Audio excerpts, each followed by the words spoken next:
Hey there, welcome to episode 37 of Money Never Sleeps, a podcast that looks inside the head of entrepreneurs and at what makes them do what they do. I'm Pete Townsend, your co-host of Money Never Sleeps, along with the awesome Owen Fitzgerald.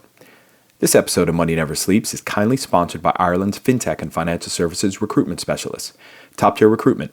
If you or a colleague need help attracting and retaining great talent for your fintech or financial services company, we highly recommend you have a chat with the team at Top Tier Recruitment as they really know their stuff. You can find them at toptierrecruitment.com and tell them we sent you. Last summer, I got to know Graham Rodford and the business he co-founded last year, Archax, which is an institutional digital securities exchange based in London. Since then, as I share his vision for the future of the financial markets, I've been dying to get him onto the show, but for one reason or another, we're just getting around to that now. Owen did a fantastic job of keeping us from getting too technical on blockchain, which is, as our friend Chris Skinner says, everything you don't know about finance combined with everything you don't know about technology.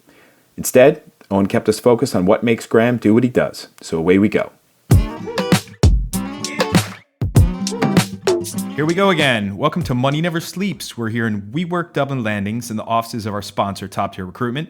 I'm Pete Townsend. And I'm Owen Fitzgerald. And we're on with Graham Rodford, founder and CEO of Archax. Welcome to the show, Graham. Hey, Pete. How are you? Thanks for having me. Great. Thank you. So, Graham, you and I met last year after an intro from a guy called Tinners. Shout out to Tinners. And we'll just call him that, and we'll leave it at that. So I know what you're up to, but for Owen and our listeners, maybe give us your backstory and how you got to this point with Archax and this point in your life. Sure. I guess just to put it in a bit of grounding, I've always been a numbers guy, and always wanted to work in numbers, and that's kind of where I ended up. The last 20 years have been spent in financial services. I started out as an accountant, working for a bank in the UK. Kind of became a bit disillusioned with doing one small part of a company, and wanted to find something where I could really get to grips with a more wide-reaching skill set, if you like. And I stumbled across a hedge fund where actually I met Tinners, I met the guy, and he kind of explained to me what hedge funds do, and explained the opportunity that I'd get involved in operations, finance, settlements, sit with a trading team, and it was a great way to learn the full range of a company all in one. So I went there. It was 9 people, 150 million under management, and I just learned really from the ground up there. And I spent a few years there learning the ropes in operations, finishing my accounting qualification, and kind of realized that it was a space I loved. People were open. There were no real barriers. There was no hierarchy, and I kept progressing along that really. And after a few years, the boss there, who's an Irish guy, he kind of came up to me and said, "Look, you've kind of, you've developed beyond what we need you for at this point. I've just had twins. I'm not going anywhere, and the next role is a role like mine as CFO. You should go somewhere else." So I went and joined a fund of funds. Kind of decided to become a COO of a fund of funds and head their operational due diligence, and that was an important bit of my life really, because I guess I decided at that point that rather than be a CFO or a COO at a company and kind of spend 10, 15 years trying to, get to that point, it was better that I could fly around the world, meet some of the best hedge funds around the world, and look at all of their operations and see how they ran. So between 2005 and 2010, I flew around the world. Very fortunate to go to some great countries, meet some great people, some great thought leaders in the hedge fund space, and really look at the way that they were all running their businesses. And that kind of stayed with me really, just meeting these people that had all set up their own companies, understanding the way they set them up, realizing that actually, despite meeting a lot of clever entrepreneurs, often people are very specialized in one particular area, and nearly always, building out the business wasn't their strength. And from there I went on to HSBC, and most recently a fund called Omni Partners, which had run a variety of strategies, great operation. At the moment it's about 1.4 billion, split between secured lending funds and event-driven strategies. And while we were there, to fast forward to kind of how I've got to where I am now. While we were there, we started looking into the digital asset, the crypto space. I've been interested since 2013. Never really thought of it as going mainstream so quickly. And then in 2017, when it really started to pick up, we started to pay attention at Omni. A few of us were personally interested in it anyway, and also the company decided to look at it from a distance. We thought a lot of people had moved into the space that weren't really asset managers. They managed perhaps their own money, their money of friends and family, decided to set up a hedge fund when really they didn't have the background of a true asset manager. So we kind of thought there was a bit of a gap in the market for an institutional fund to step in and be able to say with credibility, look, we're running a hedge fund here in the space. And what we found when we did that was that really the infrastructure was completely lacking. It was very hard to set up a crypto hedge fund with institutional class infrastructure. It just wasn't there. You'd have to build a lot of band-aids around. You couldn't really have the controls and processes you need. And at that point, myself, I was the COO there, the Chief Compliance Officer and Partner. Myself, the CFO and the CTO kind of got together and said, look, we're loving looking at this. It's only about 5% of our day at the moment. Why don't we leave? Why don't we help build up the infrastructure? And that's what we decided to do. So we left this time last year with a view to setting up Archax, and Archax is an exchange focused on institutions. And tell me, Graham, have you always, in the back of your mind, has it always been an interest in running your own thing, or was it just kind of circumstance that you felt there was an opportunity here? No, I've always had this streak in me. I've always done bits and pieces. I've not been shy of doing, small bits of angel investing myself when good ideas come up. I've always been envious of people that have set up their own companies, and I know it's not a term that's used often. And in some respects, it's frowned upon by entrepreneurs. But being an intrapreneur is something which I definitely was. I'd be in a company and I'd think of ideas to improve that company. Ways that they could move forward, ways that they could do everything differently. But I guess the only real difference is you're de-risked in that you're using other people's capital. But what I've found frustrating for my whole career really is that sometimes you'd have these great ideas and you can add great value, but really your value is reflected in a salary and maybe a discretionary bonus at the end of the year if everything else has gone well for that company. And what's always been missing really is the ability to kind of live or die by my own decisions. So I've done a couple of things in the past. I set up a recruitment website online. I tried to do that part time. The website got going. It had some traction. Ultimately, though, it just didn't go anywhere because I was trying to do it part time. But I've always really wanted to go do my own thing. Being somewhat controlled of my own time. I think most people, I've got 3 children now, most people would probably have had 3 children. I think right now is the time to stabilize, whereas I thought actually I don't mind working hard, but what I'd like in my life is the flexibility to, spend the occasional day at home and have breakfast with the kids. So, it's a bit of an influence, a bit of a catalyst, I guess, for me making a decision this time around. One of the things you mentioned a few minutes ago, Graham, was the time that you spent traveling around the world and talking to hedge fund managers and doing due diligence on them for the investments being made by the fund of hedge funds that you were working for.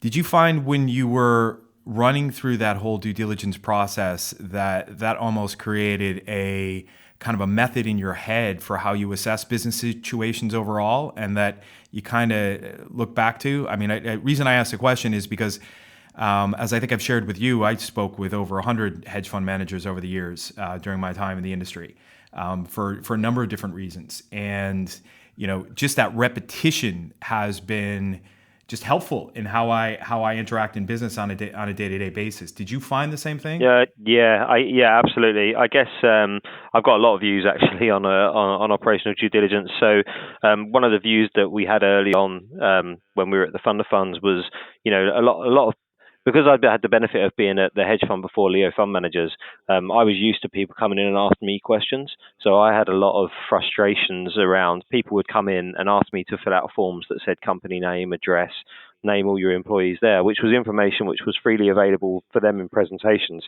And the reason that should be a problem for the fund of funds is that they waste so much time asking questions they don't need to ask, that they can't concentrate on asking the key questions. So one of the things that we did early on was we developed an online system, which, I designed the whole system and we outsourced the development, which effectively meant that we could pre-populate all of the due diligence questionnaire into their answers, send it to them and say, look, this is what we think the answers are.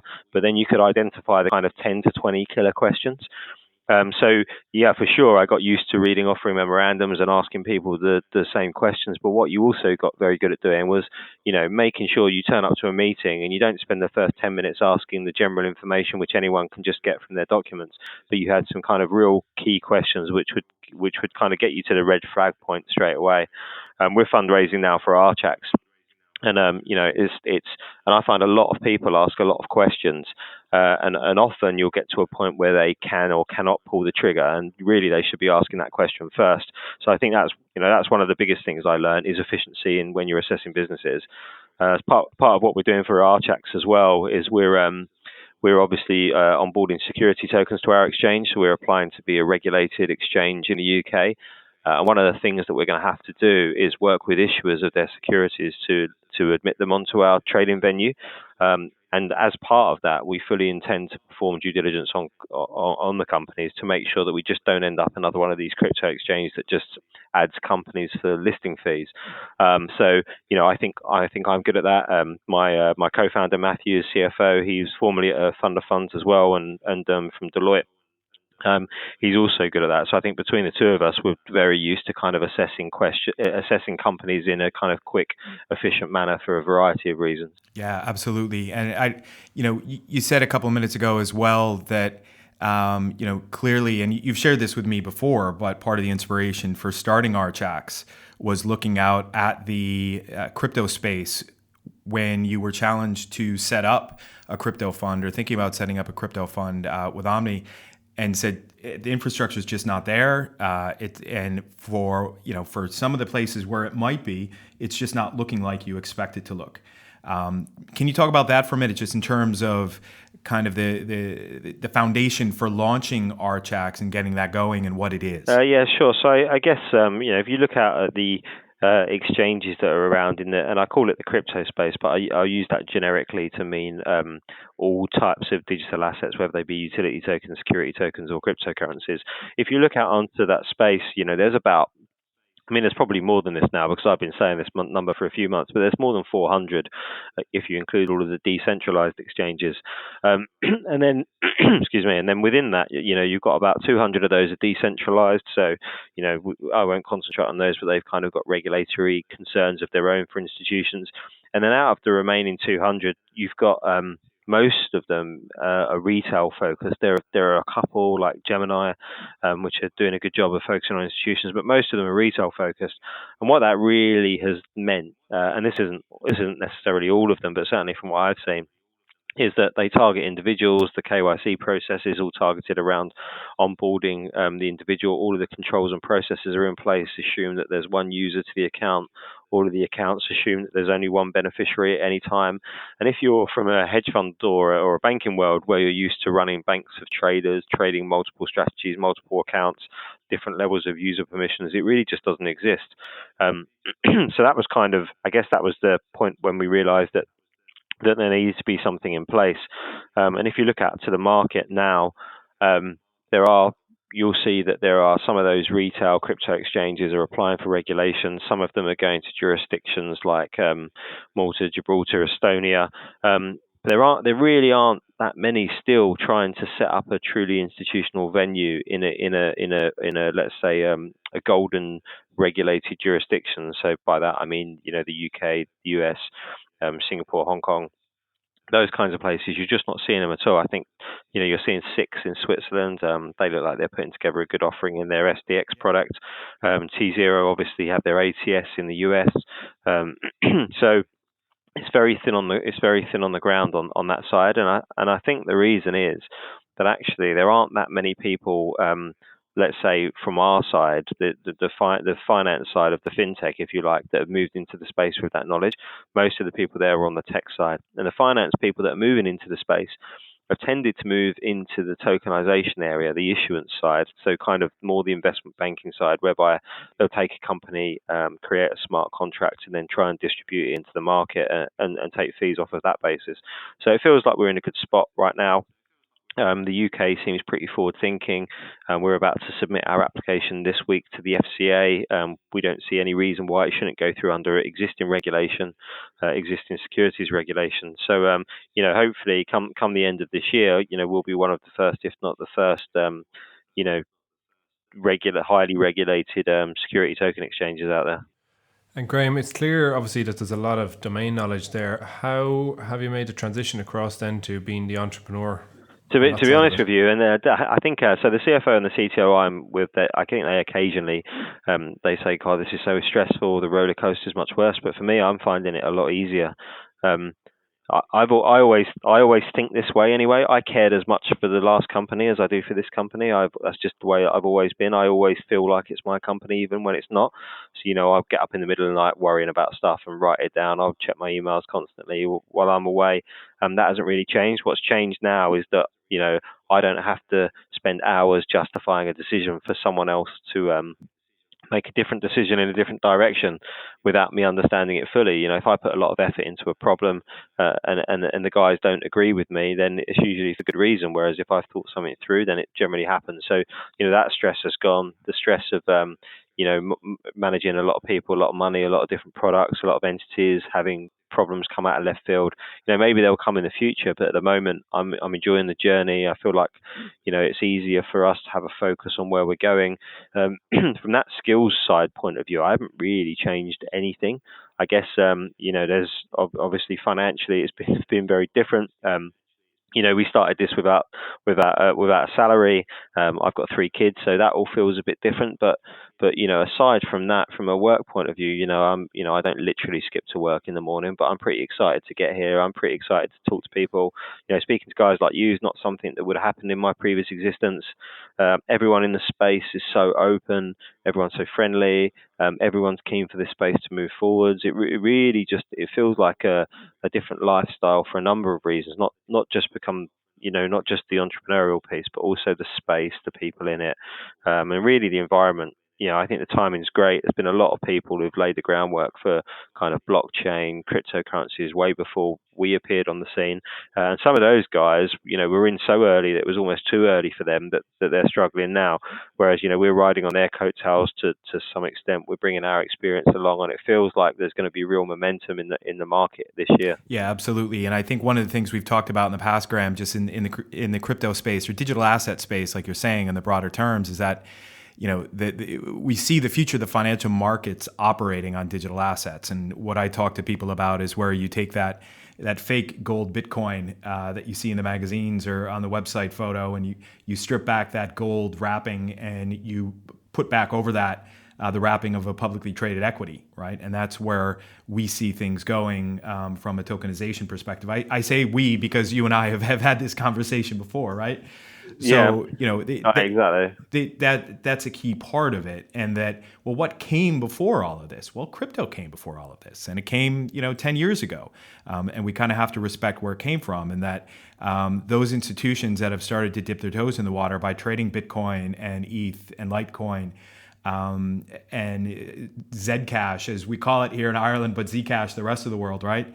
That they're doing just that. They're getting their feet wet and they're figuring out how to handle digital assets.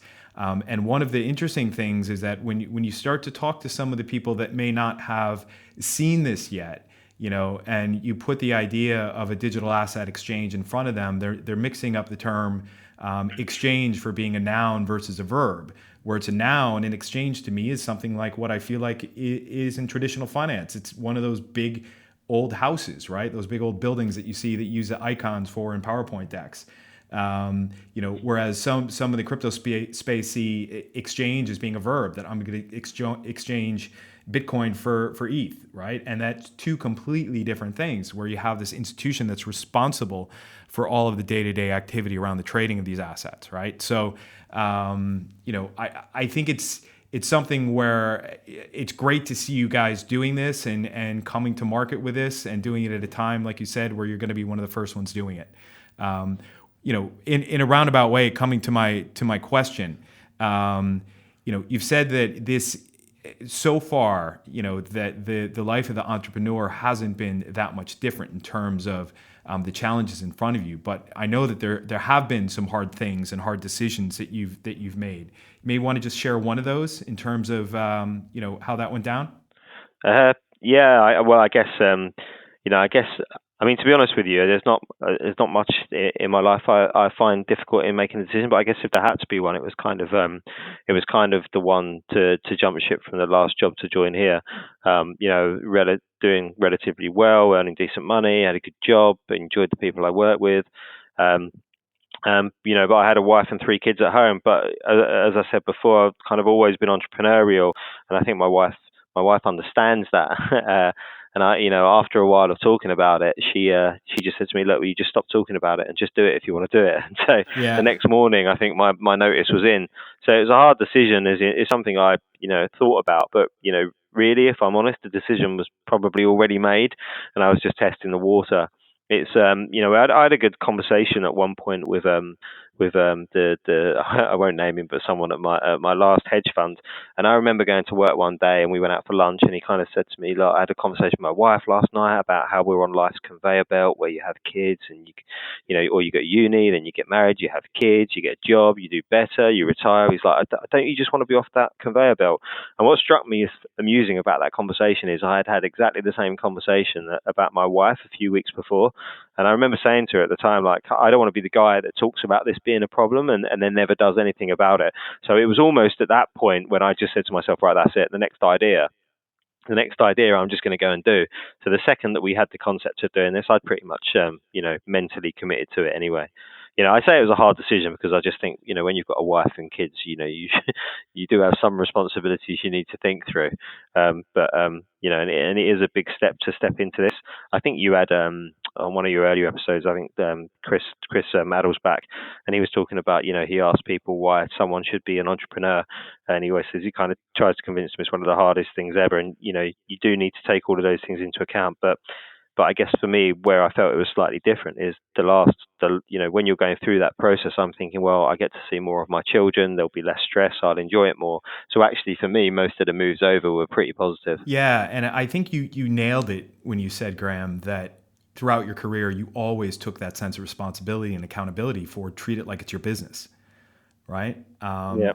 And having that level of engagement in the work that you're doing is pretty important. And when you're all in, you're all in. And like you said, waking up in the middle of the night, taking notes on what you're going to be doing the next day. So I think that does make a big difference. And, you've kind of touched on it a bit, but what are some of the personality traits that you think have been helpful to you over the last year at least?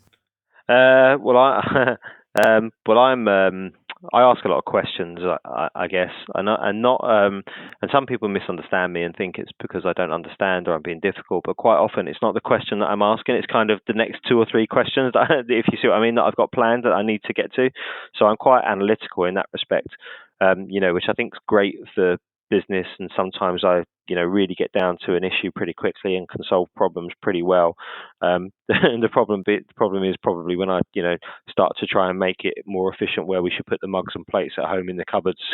It doesn't go down as well as it would at work. So I think, the most helpful trait I have is definitely, I'm super analytical. I'm super competitive as well. I want everything that I do to be the best it can be.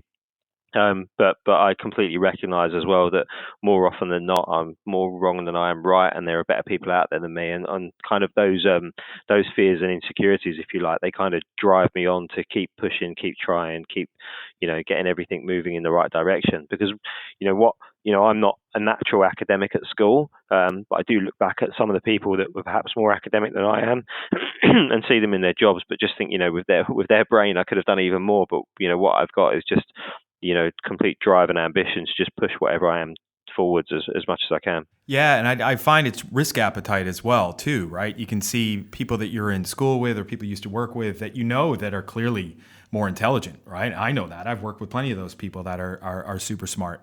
But it comes down to what is it that you're willing to do in order to get some fulfillment out of life, right? And does it mean that you're going to work for a corporation for the rest of your life, like you said, on the conveyor belt, or is it out where you're doing something completely different, right? And it sounds like you're the latter. Yeah, exactly. It's just a lot of people have a lot of knowledge as well. And it's like you were asking earlier about, you visited all these companies and you've asked all these questions. There's a difference between the person that takes those answers, puts them down, and assesses every one of those businesses on a case by case basis, to the person who kind of every time they get a new set of responses in, looks at the whole and thinks, right, what do I know more about the whole this time? What can we do differently? Well, how can we move it forwards? What am I wasting my time asking? Kind of that continual ability to look for. It's business process re-engineering is the way that I think about everything that I do. Just taking any problem, looking at how it can be done more efficiently, and that can be, on a big scale, like the market needs a security token, to a much smaller scale of, how can we make this cash flow as automated as possible? It's pretty much the way that I approach everything. And do you find, or do you anticipate, I suppose, any of these personality traits being a challenge as you're trying to build a business? I don't. Well, I think they're. I think. Well, as anyone knows that gets up in the night and writes notes and is constantly thinking, like, there are times when your mind's getting away and you end up with tons on your brain at any one time that needs doing. You can never. I won't say you can never be happy, but because that's not true, I am happy. But you can never really be satisfied. You always think there's more to be done. At any one time, I'm thinking of the 20 or 30 issues that there may be down the line. For example, that I've no intention that this just stays an exchange in the future. At some point down the line, I think we'll be looking to move. It'll resemble more of a prime brokerage model, and some of those issues with doing that already come into my head now, even though they're completely irrelevant probably for the next 2 years. So, learning to control those thoughts, learning to focus on what you're doing, they're definitely skills that you need to pull this through. I think for my wife, when I take those traits home, it can be frustrating. For the founders here, I think the beauty about the three of us setting this up together is the two guys know me well. They worked for me before at Omni. We all know each other's frustrations. They know that I ask a lot of questions. They know that I can be a bit of a pain, but they also know that they've also had the benefit of seeing that sometimes it can lead to something better for all of us. So we're all in this together. So at the moment, I don't think so. I am a big believer, though, in that people are good in different sized businesses. I've been at HSBC and Coots Bank before. I think I performed well there, but the kind of the size frustrated me. I want to get stuff done. So maybe there's a point where my skills, are no longer as useful as they are at this stage. But where we are right now, I think it works quite well. Yeah, what I found is that we had a few people on the show that are talking about meditation, right? And it got me to the point of curiosity on asking my wife about it, because she hadn't done a bit of it, but she had some similar conversations. And I'm seriously thinking about that. But yeah, I meditate every day. You what? So, I meditate every day. Oh, very good. Yeah, so I find that's, but not really for any. The main reason to do it is just to learn how to just, to just stop the internal monologue, which I think is the reason that a lot of people do it as well. I've been doing it for a number of years.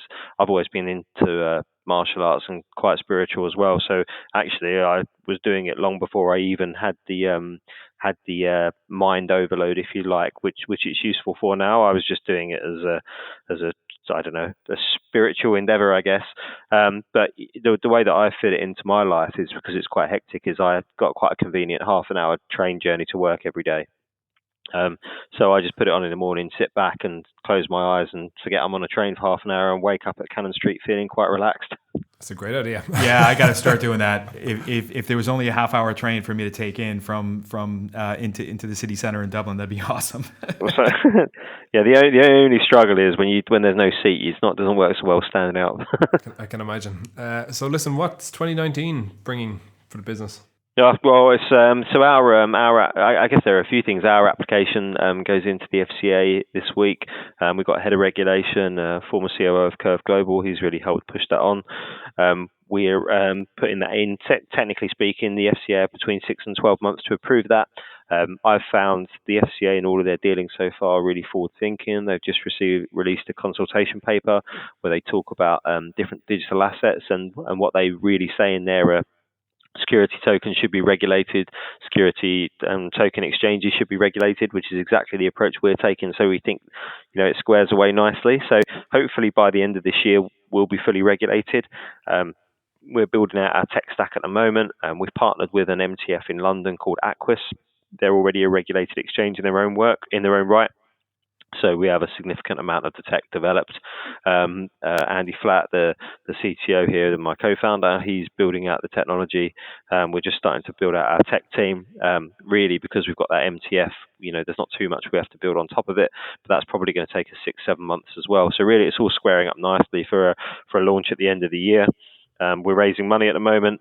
We've just announced that we've received some money from Spice VC, who are the first fully tokenized venture capital company, which is obviously great because those guys believe in the space. They're an interesting case actually because when they first wanted to tokenize their fund, there wasn't a tokenizer out there, so they created one called Securitize, who I think are one of the largest out there now, tokenizing I think over 50% of what's been tokenized so far, if the numbers are right. They are, yeah. I chatted with Carlos Domingo the other day, just out of coincidence. Really good guy. Oh yeah, exactly. So I think they've done like 180 or something out of 300. But anyway, they're on top of their game. So they couldn't, in terms of not taking in dumb money and getting partners who understand what you're doing. Amy and the team over at Spice have been excellent in supporting us. So we've got people like those on board. We're speaking to some other VCs. The plan is to fill out the rest of this round. We're going to close this round. We're going to develop for a few months, and then we're going to go out and do our own security token offering later this year. And the idea is, we believe in this space. We think there's merit to issuing a security token as an equity. And what better way to kind of show that you back it than to do it yourself? Great. Well, it sounds like a really exciting year ahead for the company and for yourself. We usually like to wrap up, I suppose. I know we talked about meditation already and martial arts, but in terms of wrapping up, we like to ask one final question, which is, what would people not expect to know about you? Yeah, I probably answered it there, and I guess on the martial arts front, I've always been interested from a young age watching old martial arts movies and then doing a variety of martial arts, but I'm really interested in mixed martial arts or cage fighting. So that's something that's always been a bit of a passion of mine. I used to love participating in it until the adrenaline seems to have gone down, and now it just hurts. But I'm still an avid watcher. I think there's I know it looks quite brutal for some people, but for people that trained in martial arts for years before, they could never really test out what they'd learned. Spend years getting a black belt to just do it in some sort of dojo. Whereas I think there's no purer form of sport than two people with skills getting into an octagon and testing it against each other. I just love how raw it is, and I get that it's brutal for some people, but the people in there enjoy it, and in terms of a personal test, it's up there with the hardest thing someone can do. Great. That's certainly not what I expected, but that's great. Yeah, means that I don't think you're ever going to be able to stop fighting for this business, right? Oh yeah, no, I hope so. Yeah, I hope I don't have to tap out before too long. Good man. Well, thanks, Graham. It was great having you on. Thanks very much. That wraps it up, folks. Thanks to Graham for opening up his mind for Owen and I to figure out why he does what he does. Remember, if you or a colleague need help attracting or retaining great talent for your fintech or financial services company, get in touch with the team at Top Tier Recruitment, as they really know their stuff. You can find them at toptierrecruitment.com. As for Graham, you can find out more about him by checking out the Archax website at archax.com. That's ARCHAX.com. That's right, folks. I did just say H instead of H. I've been in Ireland for a long time. If you like what you heard today, please subscribe to Money Never Sleeps on iTunes and leave us a review. Each one helps. Or you can subscribe via our podcast website to other media channels like Spotify and Stitcher. So just go to the subscribe page on moneyneversleeps.ie and follow the links. If you're directly searching on iTunes or Spotify, Money Never Sleeps is spelled as all one word. If there's someone you'd like to see featured on an upcoming episode of Money Never Sleeps, drop us a line on info@moneyneversleeps.ie or get in touch on Twitter @MNSShow. Check out the show notes on moneyneversleeps.ie for more detail as well. As for me, I increase the odds of startup success. DM me on Twitter if you want to know more.